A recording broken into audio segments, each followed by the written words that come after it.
우리가 기도할 때에 하나님을 오 신이시여 혹은 어머니 신이시여 라고 하지 않고 왜 하필 아버지여 라고 부르려고 하셨는지 3주간에 걸쳐 살펴보았습니다. 먼저 친밀한 아빠를 부르라는 뜻입니다. 하지만 결코 인간사에서 경험한 그런 가부장적 남성 중심의 세계관을 반영한 아버지는 아니라고 했습니다. 두 번째는 이 구약 성경에서 이스라엘과 하나님과의 관계를 부자 관계로 묘사하시면서 하나님께서 인간에게 한없는 사랑, 말도 안 되는 사랑을 베푸시는 아버지로 묘사되었는데 그 하나님을 염두에 두고 아버지여 라고 부르라고 하셨고, 마지막으로 예수님께서 들려주신 이야기 중에 집 나간 탕자와 집에 있는 탕자 모두를 끝까지 사랑해 주시는 아버지, 언제든지 돌아오면 용서해 주시고 환영해 주시는 자비와 긍휼이 풍성한 아버지를 염두에 두고 하나님을 아버지여 라고 부르라고 하셨습니다. 그리고 이어서 2주 전에는 하늘에 계신 아버지라고 부르는 이유가 무엇인지를 말씀드렸습니다. 하나님이 공간적으로 하늘에 계시다는 뜻이기보다 하나님은 시공을 창조하신 분으로 시공에 제한받지 않는 무소부재하신 하나님, 땅에 속하지 않고 하늘에 속한 초월하신 하나님을 기억하고 짧은 인간의 생각으로 함부로 하나님을 제한하지 말라고 했죠. 또 그 하나님은 늘 우리를 살펴보고 계시는 분이시기에 하늘에 계신 초월하신 하나님은 악인은 두려워해야 하는 분입니다. 하나님이 다 보고 있기 때문에. 그러나 성인들은 남몰래 행하는 선까지 다 보고 아시고 기억해 주시기 때문에 그 하나님은 위로의 하나님이 된다고 했죠. 또 하늘 아버지는 육적인 물질적인 분이 아니라 영적인 존재, 하나님은 영이시라 영적인 하나님의 자녀된 우리들도 동시에 영적인 존재, 즉 세속적 가치, 육적인 것만 추구하지 말고 땅에 살지만 하늘의 가치를 추구하는 영적 존재로 사는 자들이 하늘에 계신 우리 아버지라고 부른다고 했습니다. 오늘은 이어서 왜 나의 아버지라고 하지 않고 무슨 아버지죠? 우리 아버지여 라고 부르는가 하는 것을 살펴보려고 합니다. 우리 한국말로는요, 외동아들도 내 아버지 안 그러고 우리 아버지 이렇게 얘기해요. 부부가 자기 남편과 아내를 소개할 때도 내 아내, 내 남편 안 그러고 우리 남편, 우리 아내. 그래서 우리 문화에는 나와 우리가 왔다 갔다 합니다.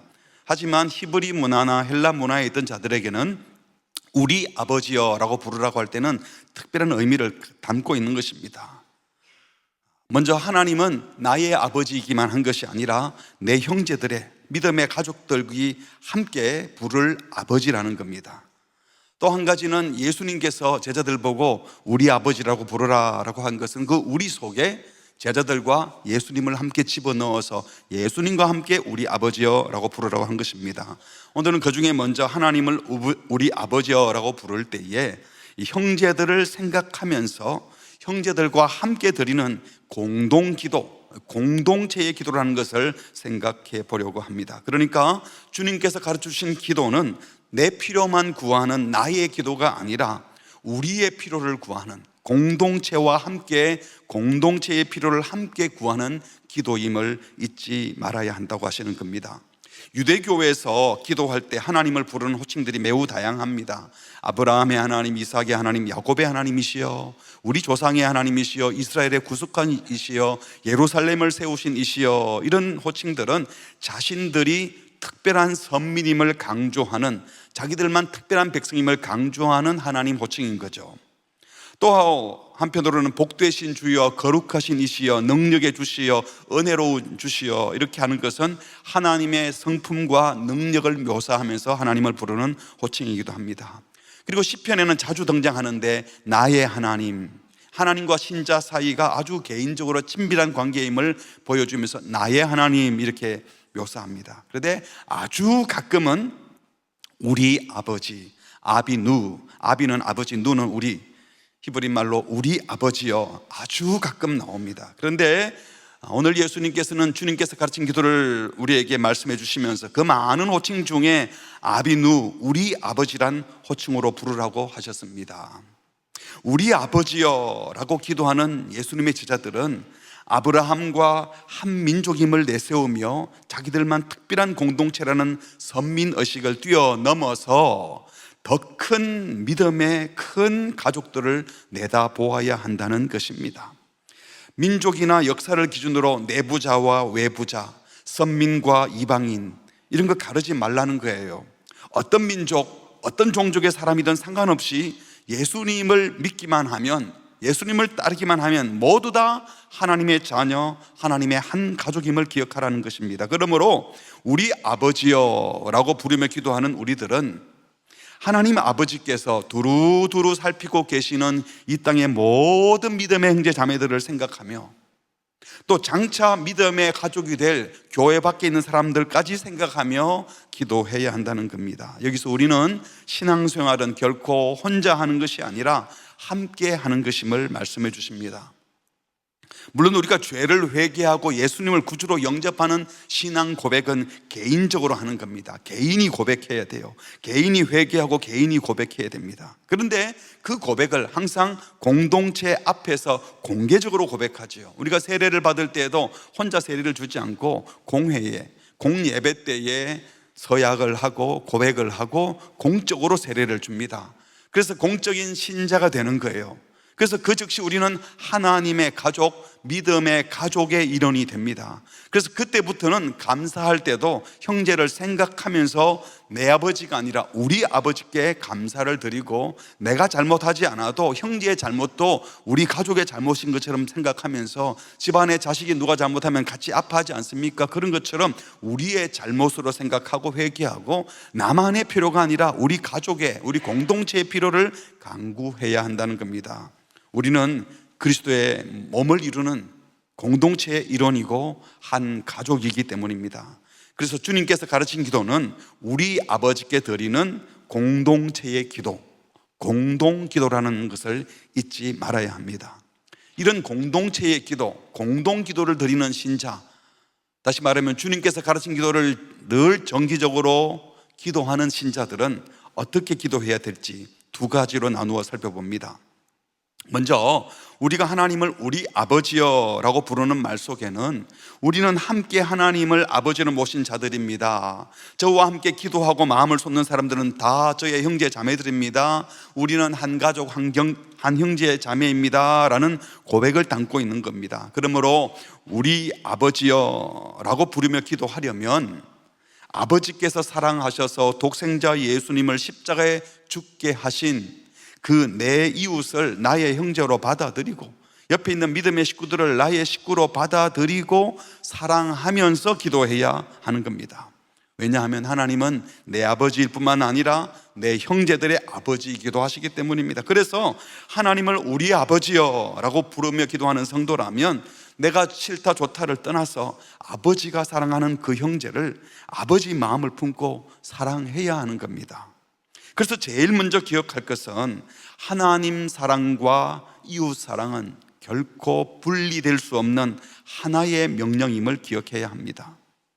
한 율법사가 예수님을 찾아와서 물었어요. 선생님, 율법 중에 어떤 계명이 제일 큽니까? 그랬더니 예수님께서 말씀하시기를 내 마음을 다하고 뜻을 다하여 주 너의 하나님을 사랑하라 하셨으니 이것이 크고 첫째 되는 계명이요. 39절에 뭐라 그랬죠? 둘째도 그와 같으니 라고 했어요. 무슨 말입니까? 첫째 계명과 똑같은 무게의 계명, 둘째라고 해서 두 번째로 중요한 게 아니라 똑같이 중요한 계명이 있는데 그것이 내 이웃을 내 자신과 같이 사랑하라 하셨으니, 그래서 첫째 계명, 둘째 계명이 서열이 있는 것이 아니라 이 두 계명을 합치면 온 율법과 선지자의 강령 전부를 합친 한 계명이라는 겁니다. 둘처럼 보여도 분리될 수 없는 하나의 계명입니다. 크루소의 성경 연구에 오시면 이것을 하나님 사랑, 이웃 사랑 꺾어둔 화살표를 하나로 만들어 두셨어요. 이게 무슨 소리인지 아는 분이 한 절반쯤 계실 거예요. 모르시는 분은 내년에 크루소에 꼭 등록하시면 이 깊은 진리를 알게 될 겁니다. 진정 하나님을 사랑한다면 하나님이 사랑하시는 이웃을 멸시하면서 하나님을 사랑할 수 없다는 거예요. 하나님을 사랑하는데 그 하나님이 사랑하는 이웃을 우리가 멸시할 수 없잖아요. 이런 거랑 마찬가지입니다. 어떤 성도가 와서 제가 목사님은 너무 좋은데 사모님은 너무 싫어요.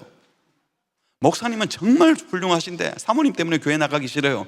그러면 제 마음이 어떻겠어요? 제가 막 아내랑 갈라쓰려고 마음 먹고 있을 때 그런 말 하면 나도 그래요 그러겠지만, 아내와 관계가 좋은데 그렇게 말을 하면 저를 싫어하는 거죠. 그건 결국은 그렇지 않나요? 하나님을 우리가 사랑한다고 하면서 하나님이 정말 아끼는 그 사람을 내가 미워하고 싫어하면서 하나님을 사랑합니다, 이건 있을 수 없다는 거예요. 요한일서 4장 20절에 누구든지 하나님을 사랑하노라 하고 그 형제를 미워하면, 이거는 뭐라고요? 거짓말이다.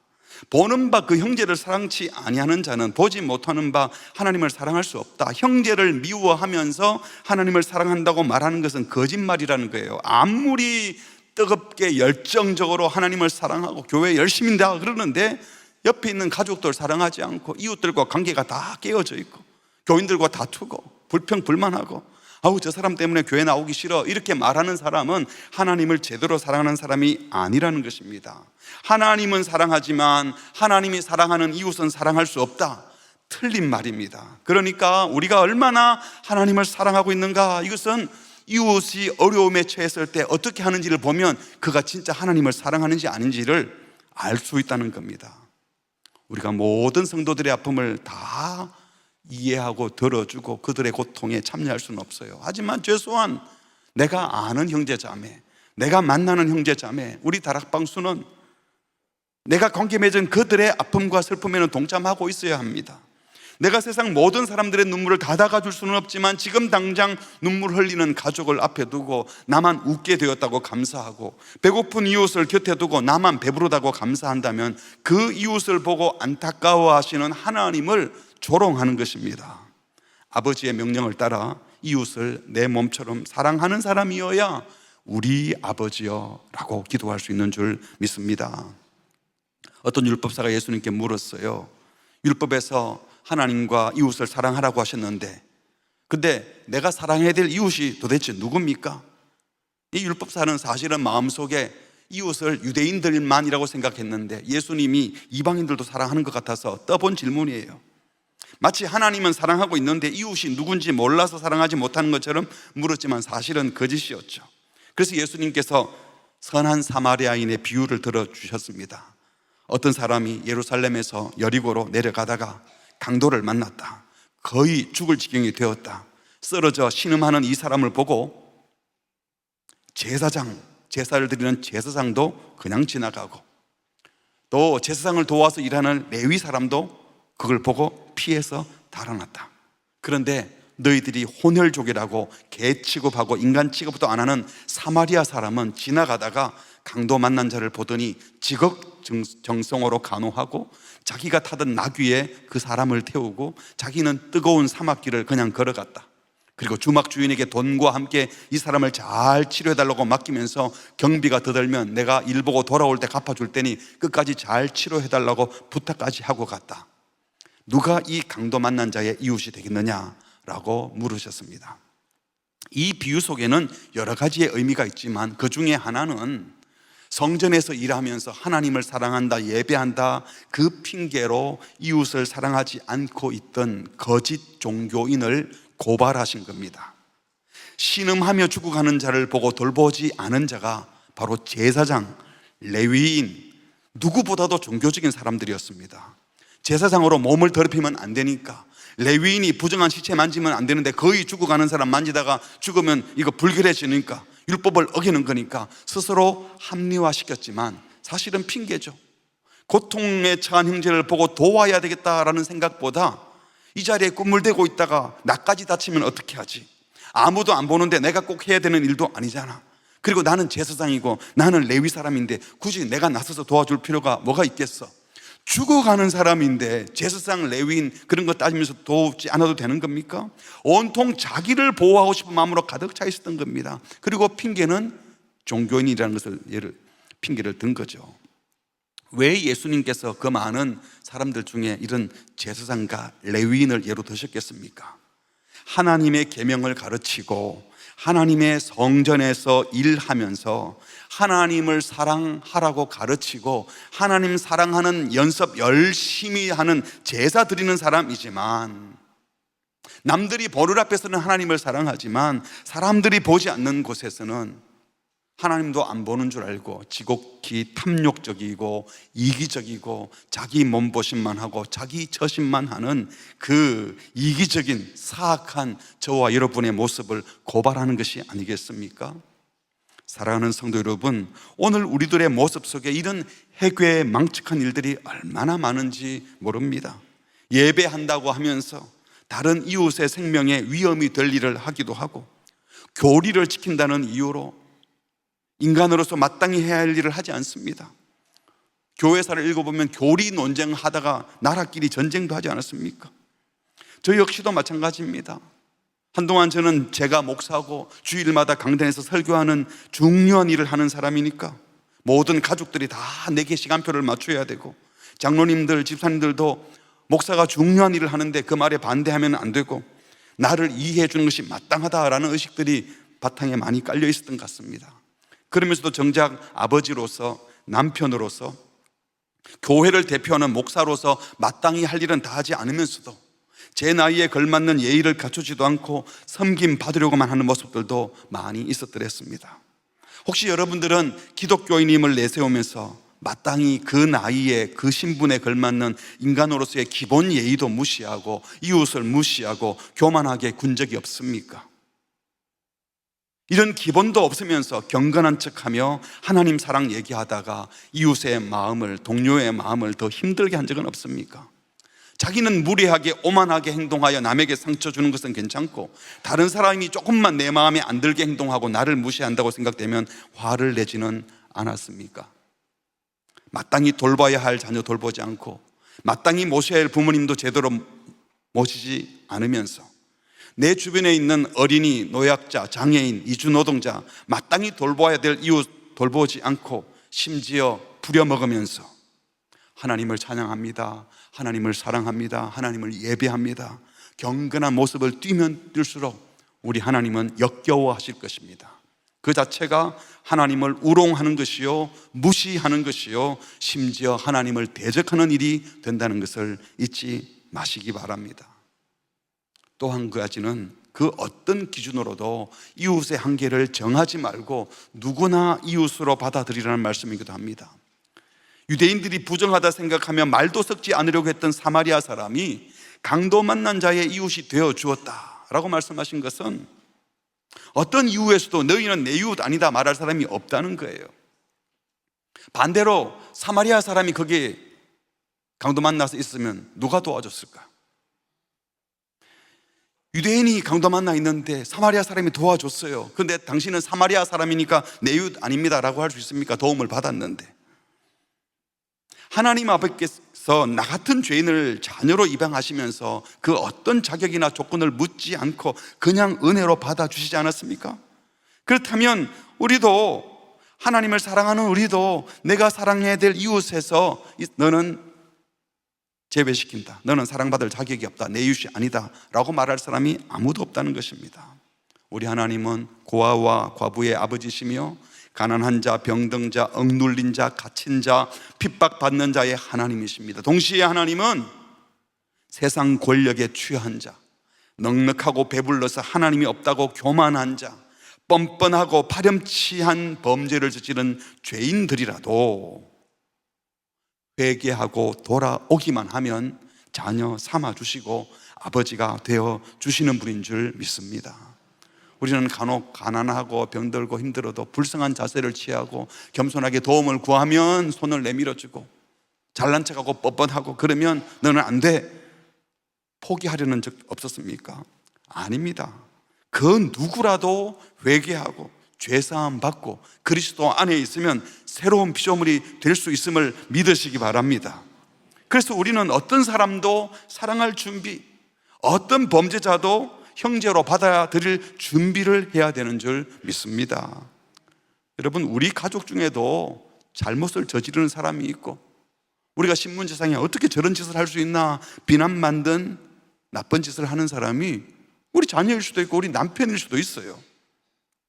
그래서 우리가 손가락질 하던 그런 사람이 내 자녀고 내 가족이면 가족인 것을 포기합니까? 꾸짖기는 하죠. 왜 그랬어? 그렇지 말아야 되지. 하지만 왜 그럽니까?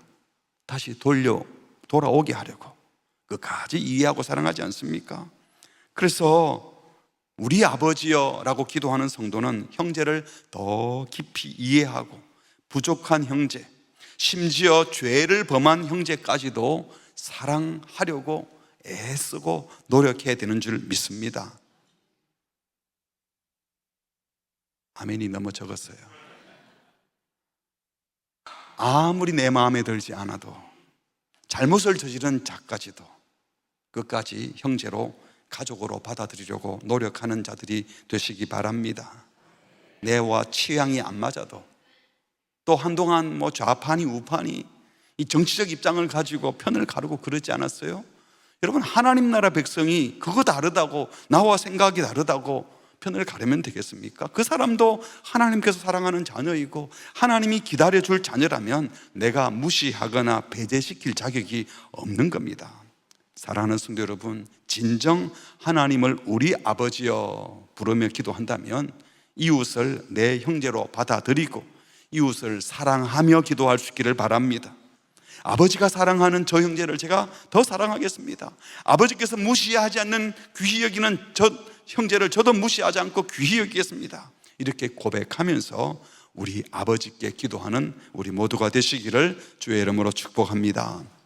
두 번째로, 우리 아버지여 라고 기도하는 성도는 장차 우리 형제가 될, 앞으로 우리 식구가 될 공동체, 교회 밖에 있는 사람들까지도 사랑하고 배려해야 합니다.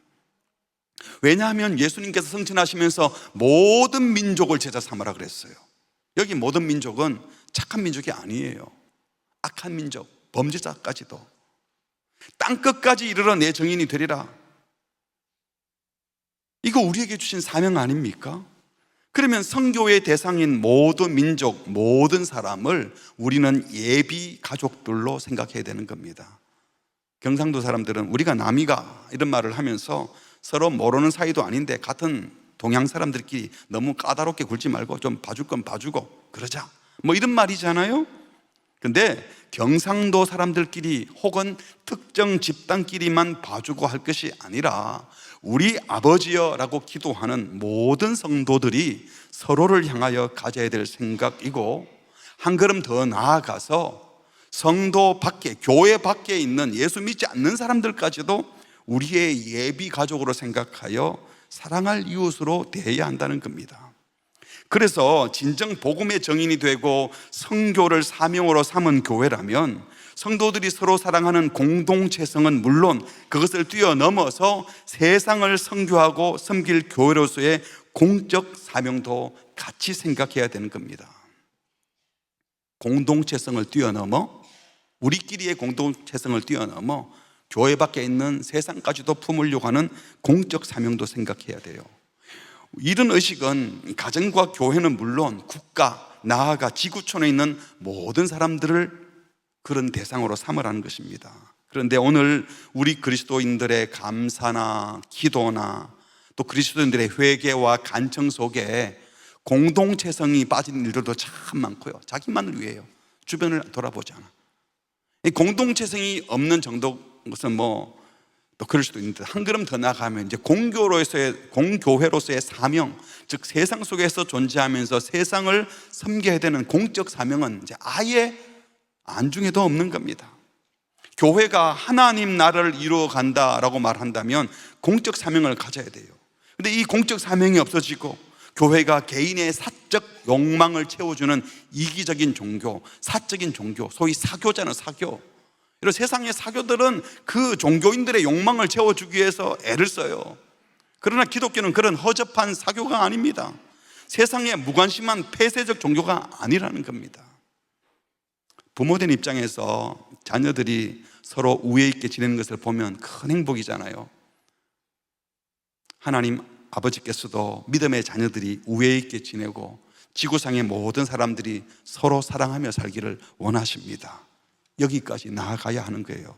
그런데 같은 성도들끼리도 서로 눈치 보고 경쟁하고 봉사하다가 조금 마음이 안 맞다고 서로 잘난 척하고 비난하고, 말씀드렸던 것처럼 교리 문제로 교회사를 보면 전쟁하듯이 정죄하며 싸우고, 이게 국가 간의 전쟁이 되고 종족 간의, 민족 간에 서로 비난하고 싸우는 전쟁이 되는 것을 보시면서 우리 하나님 아버지께서 얼마나 속상해 하셨겠습니까? 한 자녀라도 열등감을 느끼거나 소외되거나 삶의 의욕을 잃고 있는 것을 보고 마음 편한 아버지가 없습니다. 마찬가지로 우리 하나님 아버지께서도 자녀들 모두가 서로 사랑하며 서로 격려하고 서로에게 힘이 되어주며 살아가는 것을 보고 싶어 합니다.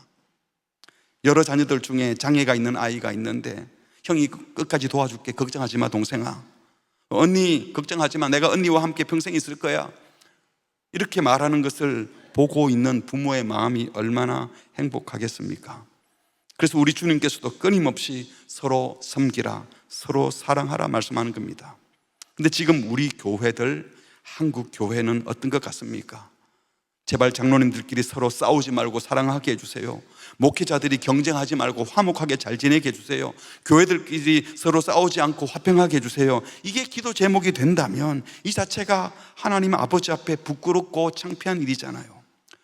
분쟁하는 교회들 관여할 일이 종종 있어서 가보면요, 서로가 상대를 향하여 저 마귀 새끼들이라고, 교회법으로 아무리 해도 안 된다고 세상 법에 고소 고발하고 상대를 원수 삼고 싸우기 위해 가지고 매일 예배당에 와서 기도를 해요. 근데 기도 소리를 들어보면 큰 소리를 기도하는데 저 나쁜 마귀 새끼가 어쩌고 이름을 막 불러가면서 하나님께 기도를 하는 것이 아니라 그냥 데모를 하는 거죠. 서로가 서로에게 정죄 비난을 하면서 기도의 힘을 빌리고 신앙의 힘을 빌린다. 여러분, 신앙의 힘으로, 성령의 능력으로 사랑하는 데 힘을 쏟아야 되는 것인데, 그 성령의 힘으로, 기도의 힘으로 내 돈 챙기고 내 명예 챙기고 내 자존심 지키는 데 힘을 쏟아붓고 결국 주님의 몸된 교회를 온통 상처투성이로 만들어버립니다. 너무나 안타까운 일입니다. 이렇게 공동체성을 잃어버리니까 공적 사명 생각할 겨를도 없는 거예요. 자기들끼리도 못하는데 언제 공적 사명을 감당합니까? 코로나19 시절에 방역 지침 때문에 대면 예배를 드리느냐 현장 예배를 드리느냐, 이거 가지고 교회들끼리도 의견이 다르고 목회자들끼리도 얼마나 무슨 소리냐, 무조건 예배 드려야지, 누가 예배 안 드린대, 그래도 이런 상황에는 방역 지침도 지키는 게 맞지, 서로 싸웠어요. 당시 저는 우리 교육자들과 장로님들께 이렇게 말씀도 드리고 글을 쓰기도 했습니다. 생명같이 소중한 예배를 드리는 일 때문에 다른 사람의 생명을 해치는 일이 되지 않도록 최선을 다하여 방역을 합시다. 세상 사람들이 우리 교회가 드리는 예배 때문에 고통당하지 않도록 합시다. 우리 역시 만나서 예배하기를 간절히 원하고, 또 방역 당국의 행정명령에 아쉬움도 분명히 있지만 더 중요한 일을 위해서 우리가 방역 당국 또 행정부를 이해해드리고 힘들어도 온라인으로 예배를 드립시다. 그리고 유례없는 감염병 상황에 우리와 생각이 조금 다른 분들, 우리와 다른 방식으로 예배하는 분들, 너무 쉽게 폄훼하거나 욕하는 분위기가 되지 않게 하자고 부탁을 드렸습니다. 세상을 향한 공적 사명도 감당해야 되고, 또 지상에 있는 모든 교회, 한국에 있는 모든 교회가 한 교회인데 공동체성도 해치지 않고 싶었던 겁니다. 우리가 다른 의견은 말할 수 있어요. 다른 의견도 있을 수 있어요. 하지만 함부로 다른 판단하는 분들을 비난하거나 정죄하지는 말아야 하는 것입니다. 형제가 잘못하면 어떡합니까? 내칩니까? 다 이러잖아요. 그리고 말을 잘못 알아듣는다고 비난하지는 않아요. 설득해 가죠. 우리 교회는 잘하고 있다, 자랑할 것이 아니라 함께 잘하자고 말해야 되죠. 사랑하는 성도 여러분, 교회는 예수님을 소개하고 생명의 복음을 전거해서 한 영혼이라도 더 구원해야 합니다. 우리 교회는 건강한 교회야, 우리 교회 오면 인생의 방황이 끝나, 이 말은 자칫 잘못하면 우리 교회 자랑하려다가 다른 교회는 건강하지 않아, 다른 교회는 가도 문제 해결이 안 돼, 다른 교회는 문제가 있어, 이런 식의 인상을 주는 것은 주님이 기뻐하지 않습니다. 우리 교회를 자랑하지 마시고 주님을 자랑하고 주님의 복음을 전거해야 합니다. 우리 교회가 행복하다고 자랑하세요. 그러나 우리만 행복하고 우리만 특별하고 다른 교회는 문제가 많은 듯 말하는 어리석음은 범치 마시길 바랍니다. 그것은 한 몸 된 하나님의 교회를 해치는 것이요, 결국 제 살 깎는 일밖에 되지 않는 겁니다. 진심으로 바랍니다.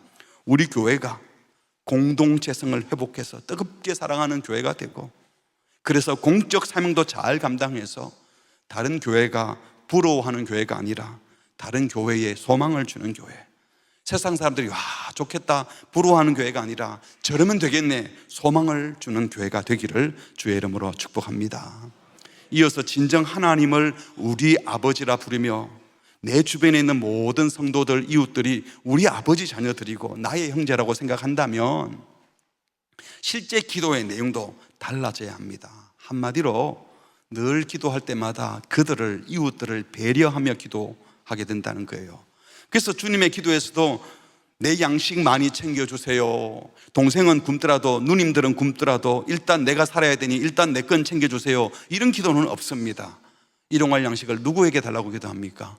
우리에게 일용할 양식을 주시옵고, 남들이야 시험에 빠지든 말든 상관없습니다. 일단 나는 시험 들이 없도록, 쓸데없는 고생하지 않도록 저를 좀 보호해 주세요 라고 기도하지 않고 뭐라고요? 우리를 시험에 들게 하지 마소서라고 기도합니다. 그런데 우리의 기도는 얼마나 이기적입니까? 머리가 될지언정 꼬리가 되지 말게 하옵시고, 내 자식이 머리가 되면 남의 자식은 꼬리가 되고 허리가 되고 그런 겁니까? 시험 칠 때 공부한 거 생각나게 해달라는 것은 괜찮지만 모르는 것, 못 본 것도 니양 찍는 것 답을 찍게 해주시고, 그런 기도는 하나님께 드리면 안 돼요. 여러분, 그런 기도를 하면서 우리 자녀도 그렇게 찍으면 답이 되게 하시고 친구들도 찍으면 다 답이 되게 해주세요, 이런 마음은 없잖아요. 내 새끼만 잘 되게 해달라는 거 아닙니까?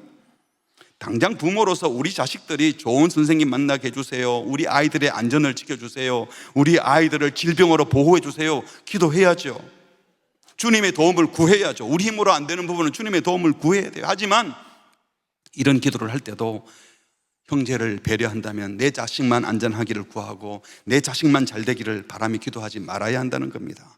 열심히 노력하면서 성공을 구하고 시험 준비를 하면서 합격할 수 있도록 지혜 달라고, 집중력을 달라고, 열심히 공부할 수 있게 해달라고 간구할 수 있습니다. 어려움에 처할 때, 고통에 처했을 때 주님 제 힘으로 안 되니 풀어주세요, 치료해 주세요, 고쳐주세요 기도할 수도 있습니다. 하지만 하지 말아야 될 싸움판을 만들어 놓고 그 속에 들어가서 나만 이기게 해주세요, 이기적인 기도를 드려서는 안 된다는 겁니다. 누구보다 잘하게 해달라는 기도가 아니라 이 형편에서 최선을 다하게 하시고 내게 맡겨주신 사명을 잘 감당하게 하시고 경쟁적인 승리의 열매보다 최선을 다한 정당한 결과를 허락해 주셔서 정당한 결과, 정당한 열매를 먹는 행복한 세상 되게 해달라고 기도를 드리는 것이 우리 아버지여 부르는 성도의 기도가 되는 겁니다. 바라기는 나의 욕망을 채우는 기도가 아니라 이웃을 배려하며 함께 복되어지기를 간구하는 기도자가 되시기를 바랍니다. 우리가 정말 이런 기도를 하고 싶다면요, 그냥 생각만 해서 안 됩니다. 말과 행동, 생활 습관, 생각 자체에서 구체적으로 이웃을 배려하는 훈련을 해야 되는 거예요. 훈련이 안 되면 이게 안 되는 겁니다. 그러면요, 나는 기껏 감사한다고 했는데 나의 감사가 다른 형제의 한숨이 되고 나의 감사가 다른 형제의 불평과 불만이 된다면 그것은 우리 아버지여 라고 말하는 성도의 감사가 안 되는 거예요. 예를 들어서 침몰한 배에 탔다가 수백 명의 아이들이 죽었어요. 그런데 내 아이가 구사일생으로 살아 돌아왔다면 너무 다행이고 감사한 일이고 감사해야죠. 하지만 자식을 잃고 고통 중에 있는 분들이 모여있는 자리에서 우린 살았어요, 참 감사한 일이죠, 제가 평소에 기도를 많이 했거든요, 그랬더니 우리 아이는 돌아왔어요, 여러분 그렇게 말하면 되겠습니까? 그건 신자가 아닙니다. 내 아이가 살아온 것이 너무 감사하지만 생명을 잃은 많은 가족들을 보고 불쌍히 여기고 안타까워하는 것이 신자이죠. 아무리 내게 감사한 일이 있어도 고통 중에 있는 형제를 배려해야 합니다. 그래서 때로는요, 기쁨을 절제하고 때로는 기쁨을 감추기도 하고 안타까움은, 슬픔은 나누려고 하는 것, 이것이 형제를 배려하는 신자의 자세인 거예요. 반대로 내 자식이 취업도 못하고 내 자녀가 결혼을 아직 안 하고 있고 대학도 못 들어가고 속이 막 상했어요. 그런데 형제의 가정에 취업을 하고 좋은 대학에 들어가고 자녀가 결혼하면 좋겠네, 우리는 하나도 못했는데, 그러면 안 되잖아요. 참 잘 되었네요, 용기 내어서, 아니 진심으로, 다 우리 가족인데 뭐 우리 가족 중에 꼭 큰아이가 먼저 가정을 이루고 그 다음에 둘째 셋째 아닐 수도 있잖아요. 동생이 먼저 가정을 이룬다고 뭐 형이나 누나가 시큰둥하고 그러진 않잖아요. 축하해 주는 것처럼 우리에게는 어려움이 있는데 형제에게 좋은 일이 있으면 힘내요, 기쁜 마음으로 참 잘 되었네요, 축하해 줄 수 있어야 그게 우리 아버지요 라고 기도하는 가족의 배려인 겁니다. 신자에게는 이런 배려가 몸에 배어 있어야 합니다. 여러분, 공공장소에서 목소리를 좀 낮추세요. 큰 소리로 집사님, 권사님 그러고 욕먹을 짓 하지 마시고요. 화장실 깨끗이 사용하십시오. 뒷사람을 생각해야죠. 우리 교회도 주차할 때 주차 안내원이 말씀을 하면 문 좀 열고 얘기를 좀 들어주세요. 키를 놓고 가라면 좀 놓고 가고 뒷사람을 배려해야죠. 딱 막아놓고 열차도 안 치고, 그건 기본 배려가 없잖아요. 신자의 자세가 아니에요. 부산에 온 지 얼마 안 되었을 때, 오래전 일입니다. 20년 전 일이에요. 당시 교회 성합차를 운전하시던 분이 차선을 바꾸는데 이 방향 지시등 깜빡이를 안 켜고 쑥 진입하고 좀 있다가 켜더라고요. 어쩌다 그런 줄 알았더니 늘 그러는 거예요. 그래서 제가 차선 바꿀 때 깜빡이를 미리 켜야 하지 않나요? 그래야 뒷차들이 보고 당황하지 않잖아요. 그랬더니 에이 목사님 몰라서 그런데 부산에서는요 깜빡이 미리 켜면요 뒷차들이 안 비켜주고 싹 달라붙어 가지고 일단 머리부터 집어넣고 그 다음에 켜야 되는 겁니다. 서로의 안전을 위해 배려해야 됩니다. 사실 이건 배려가 아니고 자기의 안전을 지키는 일인데, 그 배려를 모르고 규칙을 지키지 않는 사람들 때문에 나도 법을 어겨야 되겠다 이러면 안 되는 거지 않습니까? 장애가 있는 아이를 안고 또 선천성으로 어려워서 고통당하는 자녀들 앞에서, 안타까워하는 부모 앞에서 우리 아이는 이렇게 건강하게 태어나서 얼마나 감사한지 몰라요 라고 말하는 것은 형제에 대한 배려가 없는 태도입니다. 정말 감사하면 그 감사는 그냥 하나님께 드리면 되지 왜 그분 앞에서 그런 말을 합니까? 남과 비교해서 누구는 이런데 나는 이래서 감사하다, 이건 수준 낮은 감사입니다. 내성적인 성격 탓에 늘 할 말 못하고 늘 손해보는 것 같아요. 힘들어서 나도 말 탁 해야 되는데, 그러고 있는데 갑자기 툭 가서 사람이 머리에 숫기가 없나, 할 말 좀 팍팍 해라, 답답해 죽겠다, 이렇게 면박을 주면서 내가 다 니를 위해서 하는 말인데, 자기식으로 할 말 다 하고 사랑해서 한다는 말이지만 받아들이는 사람의 마음의 준비가 안 되면요 그건 더 힘들게 하는 겁니다. 너무나 배려 없는 무책임한 말인 거죠. 노약자를 배려하고 임산부를 배려하고, 아직 신앙이 깊지 못해서 우리가 생각할 때 저렇게밖에 생각이 안 되구나 싶을 때 그분을 또 이해해 드려야 돼. 내가 경험해보지 못한 아픔을 겪고 있는 분들, 내가 모르니까 더 배려해 드려야 되고, 내가 더 아픈 것을 경험했다 할지라도 내가 볼 때 그거 아무것도 아니더라고 말할 수 없어. 그건 또 다른 환경에서 그런 아픔을 겪을 수 있기 때문에 또 배려해 드려야 돼요. 이 모든 것이 우리 아버지께 공동 기도를 드리는 성도, 그래서 공동체성을 회복한 사람이 또 공적 사명을 감당하려는 성도들이 갖춰야 될 자세인 줄 믿습니다. 말씀을 맺겠습니다. 빌립보서 2장 1절부터 4절 말씀을 우리 큰 소리로 같이 읽겠습니다. 시작. 그러므로 그리스도 안에 무슨 권면이나 사랑의 무슨 위로나 성령의 무슨 교제나 긍휼이나 자비가 있거든 마음을 같이하여 같은 사랑을 가지고 뜻을 합하며 한 마음을 품어 아무 일에든지 다툼이나 허용으로 하지 말고 오직 겸손한 마음으로 각각 자기보다 남을 나았게 여기고 각각 자기 일을 돌볼 뿐더러 또한 각각 다른 사람들의 일을 돌보아 누구의 기쁨을? 나의 기쁨을 충만하게 하라. 이거 사도 바울이 빌립보 교인들에게 서로 사랑하라, 서로 격려해라, 한 몸 되라, 하나 되라 이렇게 말하면서 그렇게 해서 내 기쁨을 충만하게 하라. 사도 바울이 뭐가 기쁘다는 겁니까?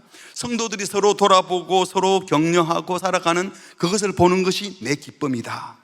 영적 아비로서 영적인 자녀들인 교우들이 형제 우애를 가지고 살기를 바라는 마음을 보여주는 겁니다. 우리 하나님 아버지 마음도 그런 거죠.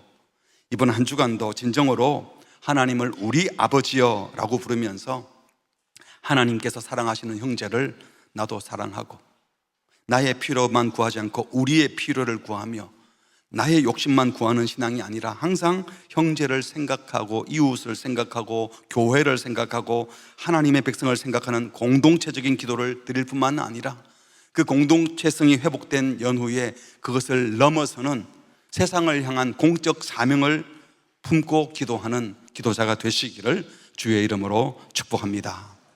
우리 함께 찬양하겠습니다. 우리에게 향하신 여호와의 인자하심이 크고 크도다. 여기 우리 속에 나와 가까운 우리만이 아니라 우리 다락방 식구들을 포함하여 우리 교회, 또 한국 교회, 더 나아가서 교회 밖에 있는 장차 우리 가족이 될 사람들까지도 생각하면서 더 넓은 의미로 우리에게 향하신 그런 마음을 담아 함께 고백하겠습니다.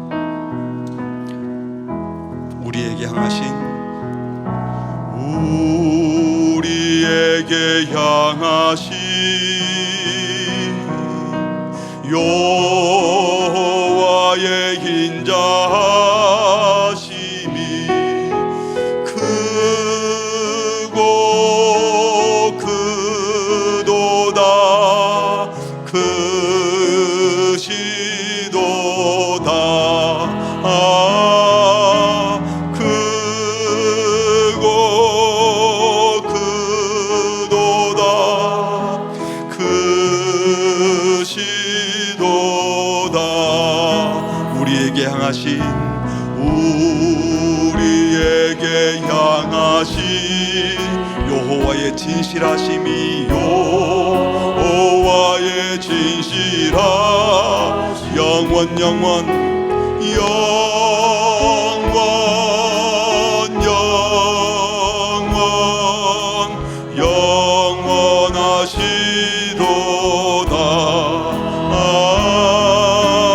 영원 영원 영원하시도다. 우리 같이 기도하겠습니다. 하나님을 우리 아버지여라고 부르는 자들은 형제들을 돌아보며, 믿음의 식구들을 돌아보며 기도해야 합니다. 내 옆에 누가 있는지 늘 살피고, 그냥 내 마음만 생각지 말고 공동체 기도를 드리는 자로서, 가족을 이룬 자로서 주변을 돌아보며 기도해야 됩니다. 혹시 그렇지 못한 모습들이 없었는지 돌아보며, 주님 눈을 열어서 주변을 잘 돌아보는 자가 되게 해달라고, 우리 아버지께 기도할 수 있는 자가 되게 하여 주시옵소서. 또 한 걸음 더 나아가서 공동체성이 회복되었다면 이제 교회 밖에 있는 장차 우리 가족이 될 사람들까지 생각하면서 공적 사명도 감당하는 우리 교회가 되게 하시옵고, 우리의 지경이 넓어져서 겨우겨우 우리 가정, 우리 교회에 머물지 않고 온 세상을 장차 우리 식구가 될 자로 바라볼 수 있는 눈을 열어주시고 그런 큰 마음으로 살게 해달라고. 그래서 우리 하늘 아버지가 얼마나 대단한 분이신지, 온 세상을 통치하는 분임이 우리의 삶을 통하여 드러나게 해달라고 우리 합심해서 같이 기도하시겠습니다. 아버지 하나님, 오늘 말씀해 주셔서 감사합니다. 주님, 우리의 기도를 주님을 돌아보고 주님을 섬기자. 아버지,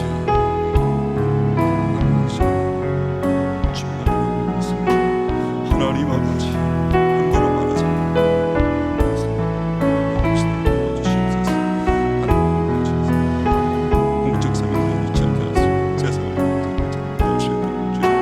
주님 임하여 주시오. 우리의 속에 찾아오시오. 우리에게 말씀하여 주시오. 하나님 여도워 주시옵소서. 내가 우리를 바라보고 우리의 아버지, 하나님 우리가 지금 주님 도와주시옵소서.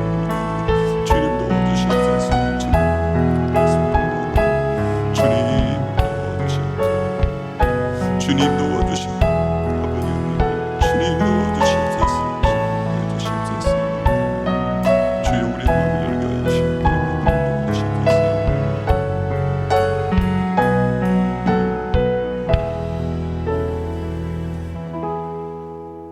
하나님 우리 아버지, 나의 아버지일 뿐만 아니라 우리 모든 믿음의 식구들의 아버지시요 우리 공동체의 아버지인 것을 믿습니다. 눈을 열어서 주변을 돌아보고 믿음의 식구들을 돌아보고 우리 가족을 돌아보고 내 주변을 돌아볼 수 있는 눈이 열려지게 하여 주시옵소서.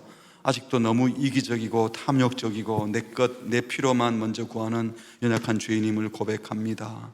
주님 마음 부어주셔서 주님이 하셨던 것처럼 이웃을 돌아보는 우리 아버지께 우리의 필요를 구하는 자 되게 하여 주시옵소서. 우리 교회 공동체성이 사랑으로 하나 되고 회복될 뿐만 아니라 이제 우리 공동체를 뛰어넘어 세상을 향하여 장차 예비 가족이 될 세상을 품는 공적 사명도 감당하는 교회가 되게 하여 주시옵소서. 세상이 교회가 사교 집단 같다고 너무 이기적이라고 비난합니다. 우리 하나님은 그런 하나님이 아니시고 우리 주님은 그렇게 말씀하지 않았는데 우리의 잘못된 이기적인 행동들 때문에 주님의 영광이 가려지지 않도록 하나님이 어떤 분인지 우리의 삶을 통하여 드러내고 증거하는 증인이 되게 하여 주시옵소서. 예수 그리스도의 이름으로 기도합니다. 아멘.